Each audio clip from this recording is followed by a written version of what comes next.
ఓం నమో వెంకటేశాయ నమః. ఓం శ్రీ సీతారామచంద్ర పరబ్రహ్మ స్వరూపిణే నమః. ఓం దత్తాత్రేయ నమః. ఓం ఆచార్య గురుభ్యో శంకరాచార్య గురుభ్యో నమః. ఓం శ్రీమాత్రే నమః. మనం ఇవాళ ఎపిసోడ్ 21. ఇదేంటంటే షట్చక్ర భేదం. మనలో చక్రాలు ఉన్నాయి కదా, షట్చక్రాలు, స్వాధిష్టాన చక్రం, మూలాధిష్టాన చక్రం అని, స్వాధిష్టాన చక్రం అని, ఆజ్ఞాపూర్ చక్రం, ఇట్లా ఆ చక్రాలు ఉన్నాయి. వాటిని ఆ చక్ర భేదం గురించి దాని వివరాన్ని నేర్చుకున్నాం. దానికి స్వామివారు ఏం చెప్పారంటే, మన గురువుగారు శ్లోకం షట్చక్ర భేదనం అతటిలేక తన్వీం తపన శశి వైశ్వానరమయీం నిషణ్ణాం షణ్ణామప్యుపరి కమలానాం తవ కరాం మహాం పద్మాటవ్యాం ముదితమలమాయేన మనస మహాంత పశ్యంతో దదతి పరమాహ్లాదాల లహరిం ఆహ్లాద లహరిం తటిల్లేక తన్వీం తపన శశి వైశ్వానరమయీం నిషణ్ణాం పుణ్ణాం మప్యుపరి కమలానాం తవ కరాం మహాం పద్మాటవ్యాం మృదితమల మాయేన మనసా మహాంతః పశ్యంతో దదతి పరమాహ్లాద లహరీం. ఇది శ్లోకం. చాలా బ్యూటిఫుల్ శ్లోకం, అద్భుతమైన శ్లోకం. ఇది ఏమంటున్నాడంటే స్వామి, తటిల్లేక తన్వీం అంటే, తటిల్లేక తన్వీం అంటే మెరుపు తీగ వల్ల అత్యంత సూక్ష్మమైనటువంటి అమ్మవారి ముఖారం. తపన శశి వైశ్వానరమయీం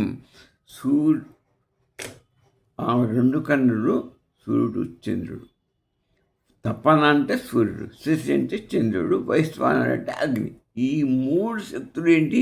తేజశక్తులు. లలాటం అగ్నిశక్తి, రెండు కళ్ళు సూర్యచంద్రుడు.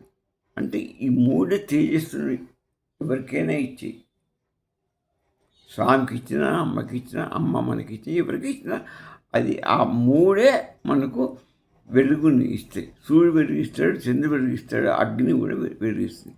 నీరు కానీ భూమి కానీ ఇవ్వు. ఈ మూడే తేజస్సుడు అంటారు వీటిని. ఈ మూడింటితో కూడుకున్న తేజస్సు కదా, అంటే ఎంత తేజస్సు ఉన్నదో ఆ ముఖం ఆలోచించుకోండి. షణ్ణాం కమలానాం అపి ఉపరి,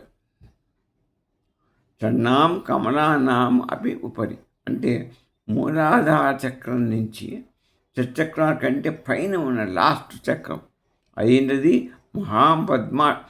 అన్నింటిలోంచి మూలాధార చక్రాల కంటే మూలాధార ఫస్ట్ అట్ట పైన మొత్తం 6 చక్రాలు ఉన్నాయి. ఈ 6 చక్రాల పద్మాలలో అమ్మవారు అధిష్ఠించి కూర్చుని ఉంటుంది. ఈ అన్నిటికంటే పైన సహస్రాలలో అది పద్మాల వనమట చెప్తుంది ఇక్కడ. అక్కడ మహాపద్మాటవ్యం, అది సహస్రారం అనే మహాపద్మాల వనమందు నిచిన్నాం, అక్కడ నివసించి ఉంది, కొద్దిపోయి ఉన్నది అమ్మవారు. సహస్రాల నుండి 1000 పద్మాల మధ్యన కొద్దిపోయి ఉన్నది అమ్మవారు. ఇక్కడ ఒక్కొక్క ఈ చక్రాలు ఒక్కొక్క కవనంలో కూర్చుని అధిష్టానం ఉంది. అక్కడ సహస్రపద్మ ఒక అడవేలో ఉన్నది. తవ కళాం, నీ యొక్క దివ్యశక్తి, తవ అంటే నీ యొక్క అమ్మవారి యొక్క దివ్యశక్తి వలన మృదితమలమాయేన అంటే మృదితమలం అంటే మకిరం, మృదితమాయేన నశించిపోయిన పాపాలు మన ఆ సహస్ర చక్రంలో ఎట్ట వెలుగు ఆ వెలుగును మన మీద ప్రసరిస్తే ఆమె దర్శనం కనుక అయితే మనలో ఉన్న అన్ని పాపాలు అన్ని మకిలాలు కడిగి పారేస్తుంది, మొత్తం కాలిపోతుంది, భస్మమైపోతాయి. ఎందుకంటే ఆ కళ్ళ చుట్టూ 3 సూర్యచంద్రుడు అగ్ని యొక్క తేజస్తో కూడుకుంటుంది. ఆ ప్రకాశం దివ్యమైన ప్రకాశం.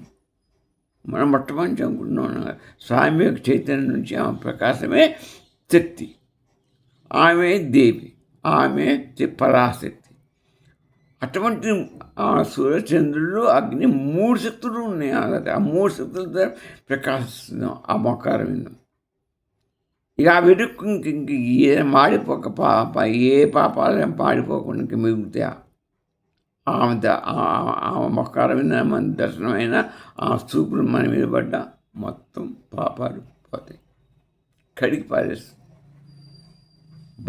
భస్మీపట్లైపోతాయి. మహానుభావులైనటువంటి మహాత్ములు పశ్యంత దర్శించినంత మాత్రమే పరమ ఆహ్లాద పరమం మహదానందం లహరీం పరమానంద తెలంగాణ ఆనంద తగరాలు ఈ పాపాలని పోయి అమ్మాయి మొగ నుంచి చల్లని దుఃఖం. నేను అనుకున్నాము చంద్రకాంత శ్రీరామ ఇదని అక్కడి చల్లటి దుక్కుడు గాలి, ఆ చల్లడి ఇది వస్తుంది. చంద్రుని కాంతే చల్లంటే హిమవంతుని కూతురు, హిమవంతుని చల్లదనం కూడా వస్తుంది. కాబట్టి ఆ తరంగాలకి మనం పరవశనం అయిపోయి అసలు ఆనంద డోరికలతో మనని అమ్మభోగిస్తుంది. అది ఊహకందనటువంటి ఆనందం, బ్రహ్మానందం అక్కడ అమ్మవారి దగ్గర శాస్త్రాల కమలంలో దొరుకుతుంది. అదే హృదయలేఖినిలో అమ్మవారిని నివసిస్తాను. మన హృదయంలో హృదయలేఖినిలో ఉన్నది. హృదయ గహర ఉన్నది, అదే చిదాకాశం. హృదయాకాశం మంది అమ్మ పైన చిదాకాశంలో ఉంటుంది. సచిత్తుడు ఉండే ఆకాశం పేరు చిదాకాశం, అది పైన ఉండే ఆకాశం. ఈ ఆకాశం పైన ఉండే ఆకాశం మనలో ఆ పరబ్రహ్మ మనలోనే ఉన్నాడు. కాబట్టి మన హృదయ గహరంలో, హృదయ ఆకాశంలో అమ్మవారు వెలుగుతూ సహస్ర చక్రంలో, సహస్ర పద్మ అడవిలో ఇప్పుడు నేను చెప్పిన ప్రకారంగా ఆ అమ్మవారు సహస్ర కోటి కాంతులతో వెలుగుతుంది. ఇప్పుడు ఏం చెప్పినా ఇది తాత్పర్యం ఒక్క పాటతో. అమ్మా ఓ జగన్మాత మెరుపు తీగల సూక్ష్మంగా సూర్య చంద్ర అగ్ని తేజస్సులతో ప్రకాశించే దాన నీ దివ్యశక్తి స్వరూపం మూలాధారం మొదలు 6 చక్రాలను దాటి సహస్రారం అనే మహాపద్మం అడవిలో కొలువై ఉన్నాము.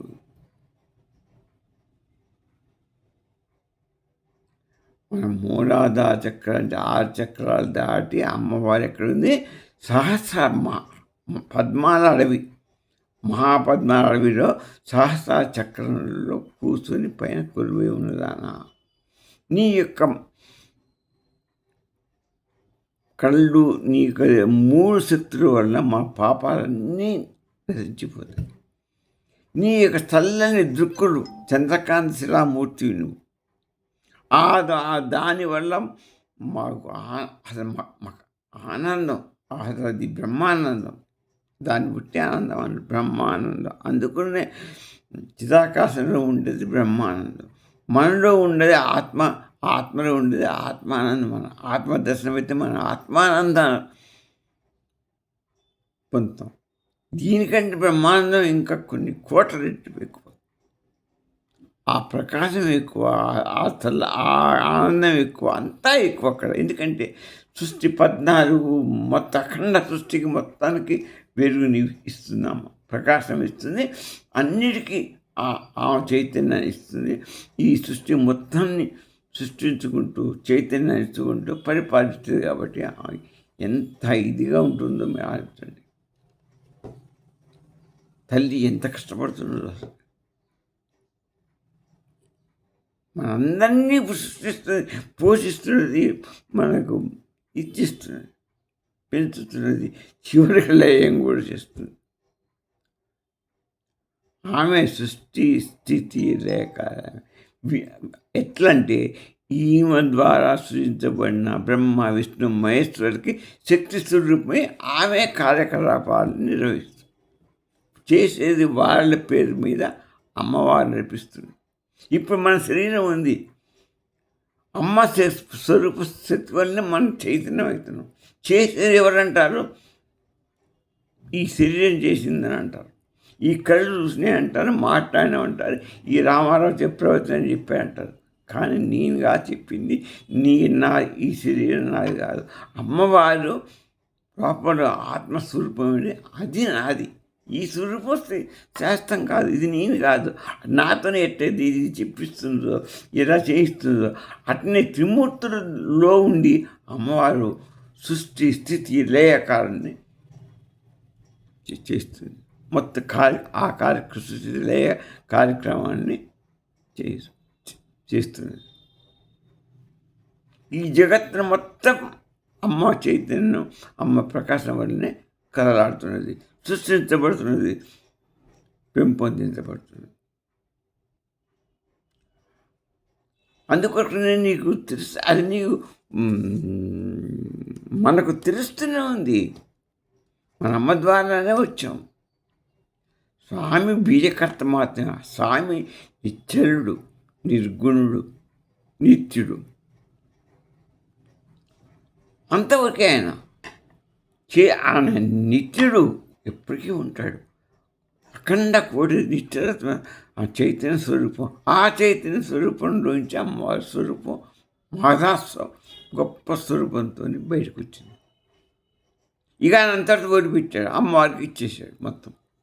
ఇక అమ్మవారి మొత్తం త్రిగుణాలను ధరించి మొత్తం మాయగా మారి ఈ సృష్టిని మొత్తం స్వామి ఇచ్ఛానుసారంగా మొత్తం సృష్టిని నడుపుతుంది. ఆయనకి ఆ మాయ అంతే. ఈ మాయ అంటే ఏంది? లేని దాన్ని ఉన్నట్టు చూపిస్తుంది. స్వామి కోరుకున్నాడు, నక్షత్రాలు కావాలి, భూమండలం కావాలి, అవి కావాలి, ఇవి కావాలి, ఆయన అన్నీ కోరుకున్నాడు. ఏ కోరుకుంటే అది త్రిగుణాల ఆధారంగా మొత్తం మాయా స్వరూపిణిగా మారి ఆమె అందిస్తుంది. అంటే ఇదంతా ఏంటి? జగత్తు, జీవుడు ఎంత లివ్వస్తుంది, కానీ ఉన్నట్టుగా మనకి చూపిస్తుంది. మనకే కాదు, స్వామికే చూపిస్తున్నది. ఒక సినిమా అంతే, ఇదంతా ఒక సినిమా తీసి ఆయనకి అందిస్తున్నది. అర్థం చేసుకోండి. అందుకని జగన్ మిథ్య అన్నారు. ఈ జీవుడు కూడా అంతే శాస్త్రంగా. ఈ మనకు కనపడేది ఆభాస, ప్రతి చిదాభాస అంటారు. మన శరీరాన్ని, జీవుని చిదాభాస అంటారు, జగత్తుని మిథ్య భ్రాంతి అంటారు. ఎంత స్వామివారి కళే. మన స్వప్నంలో కళగంతా నిజమా? కాదు. అతని స్వామివారి కళ, అమ్మవారి సృష్టి. మన స్వప్న సృష్టి ఎవరు చేస్తున్నారు? మన మనస్సు చేస్తుంది. మనసు అంటే అమ్మవారిగా. అన్నీ అమ్మాయి చేసేది. ఈ శరీరం అంతా అమ్మేగా. అమ్మ చైతన్య వాళ్ళగా మనసు పనిచేస్తుంది, అంత పనిచేస్తుంది. కాబట్టి అమ్మే మనకు స్వప్నం ఇస్తుంది. అట్నే ఆయనకు స్వప్నం కూడా చేసి ఎట్లా చూస్తే ఇంత నిజంలాగా మనకు అనిపిస్తుందో ఆయనకి నిజంలాగానే మొత్తం చూపించి మొత్తం త్రిమూర్తుని సృష్టించింది. త్రిమూర్తుని ద్వారా అంతా ఆమె చైతన్య స్వరూపంగా ఉండి మొత్తం చేస్తుంది. అంత ఒక సినిమా స్వామి వారిద్దరే ప్రొడ్యూసర్, డైరెక్టర్, అంతా వాళ్ళే నడిపిస్తున్నాం. ఇంకా అమ్మవారు అంత ఇది. ఇప్పుడు దీన్ని బట్టి మనకు అర్థమైంది అమ్మ ఎంత పవర్ఫుల్గా బ్రహ్మాండ తరంగాల్లో అందరినీ ఆమె దర్శనం చేసుకుని మహాయోగులు అసలు దేవతలు సర్వం వాళ్ళు అమ్మవారిని దర్శనం చేసుకుని ఆమె తత్వాన్ని దర్శించి నిరంతరం బ్రహ్మానంద తరంగాలలో ఓలలాడుతున్నారు. ఆ బ్రహ్మానందరం మునిగి తన్మయత్వం చెందుతున్నాడు. మనం దౌర్భాగ్యం ఈ శరీర బాహ్య ప్రపంచం చిక్కుని మనం వస్తున్నాం. మనలో అమ్మ ఉంది లోపల, అదే ఆత్మరూపంలో ఉంది. ఆమెను దర్శించుకుంటే మనకు వస్తుంది ఆ దర్శనం, ఆ తన్మయత్వం, ఆ అమ్మ దర్శనం మనకు కలుగుతుంది. మనం చూడాలి, అది మన అదృష్టం. మనం లోపలికి పోలేకపోతుంది, ఈ బాహ్య ప్రపంచంలోనే తిరుగులాడుతున్నాం. అదే తేడా. అందుకనే ఆత్మ వైపు రాయండి. సహస్రాల చక్ర ఈ అన్నమయ కోశంకి, ఈ ప్రాణమయ కోశంకి కాకుండా విజ్ఞానమయ కోసం, ఆనందమయ కోసం వైపు మనం ప్రయాణించండి. మీ మనసుని అటేపు రాగించండి, మీకు అమ్మవారి దర్శనం లభిస్తుంది. ఇక ఉపనిషత్తులు ఏం చెప్తున్నాయి చూద్దాం. ముండకోపనిషత్తు చెప్పింది అంటే విద్యతే హృదయ గ్రంథి ఛిద్యంతి సర్వ సంశయ.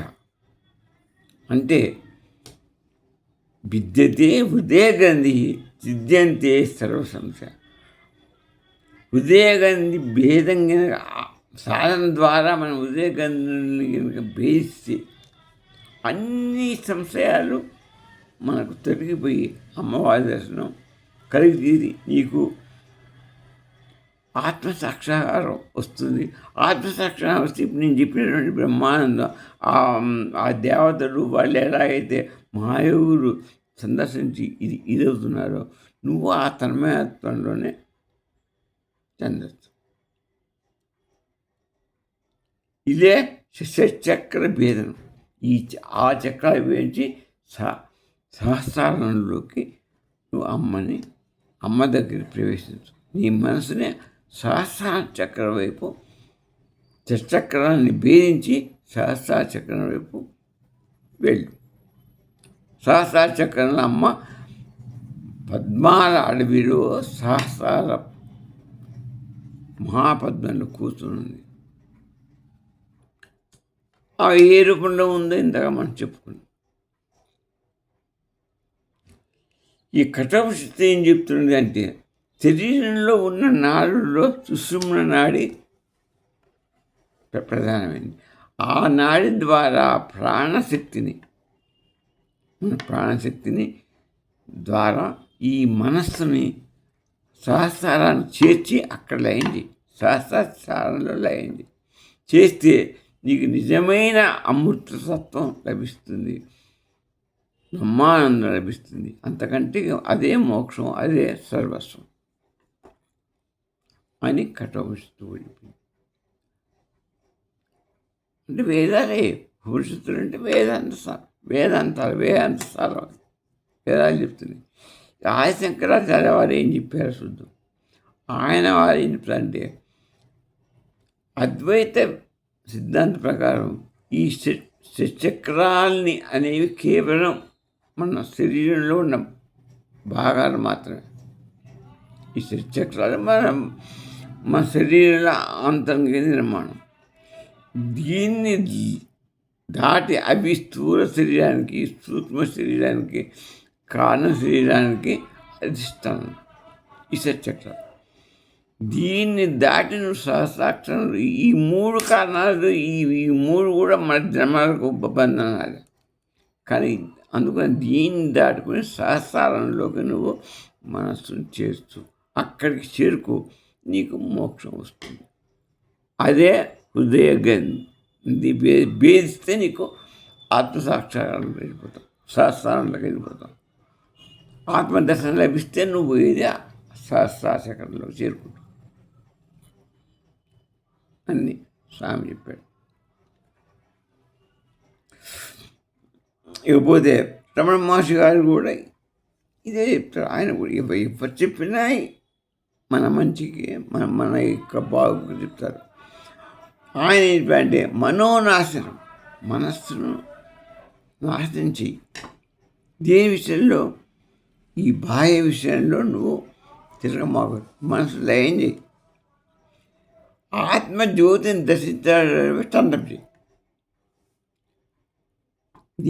నేను ఎవరు, అసలు నా స్థానం ఏది, నేను చేరుకోవాల్సిన చోటు ఏది అని నువ్వు ఆలోచించి సహస్ర చక్రం వైపు చేరు. ఈ సహస్ర చక్రం దగ్గరికి నువ్వు పో.